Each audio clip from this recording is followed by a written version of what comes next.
అయ్యప్ప మాల ధారణ ఏ సమయంలో వేసుకోవాలి? ఇక సాక్షాత్ అయ్యప్ప స్వామి మాల అంటే మనకు శివకేశవుల యొక్క ప్రతీక. అందుకనే మనము పూర్వకాలంలో చాలామంది కార్తీక మాసాన్ని ధనుర్మాసాన్ని దృష్టిలో పెట్టుకొని స్వామివారి యొక్క మండల దీక్ష పర్యంతాన్ని ముగించేవాళ్ళు.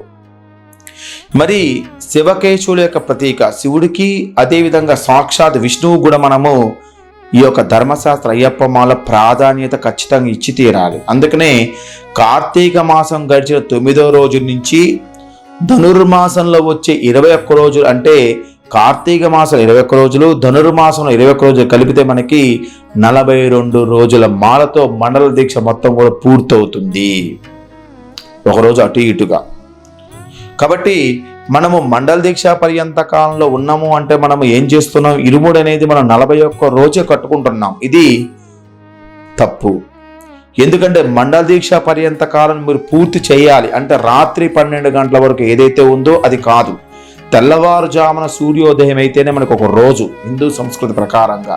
కాబట్టి తెల్లవారుజామున ఏదైతే ఉందో అప్పటికి మీకు 41 రోజులు పూర్తి అవ్వాలి.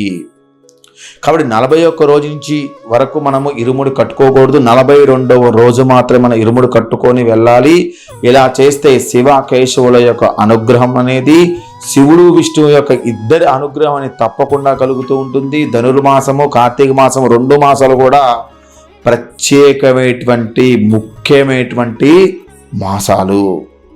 కాబట్టి కార్తీక మాసం శివుడికి ప్రతీకగా, ధనుర్మాసం విష్ణు ప్రతీకగా, దీంట్లో 21 రోజులు దాంట్లో 21 రోజులు మనం మాలాధారణ చేసుకున్నట్టయితే ఇద్దరి యొక్క శివకేశవ అనుగ్రహాన్ని మనం పొందడానికి అవకాశం ఉంటుంది. శరణమయ్యప్ప.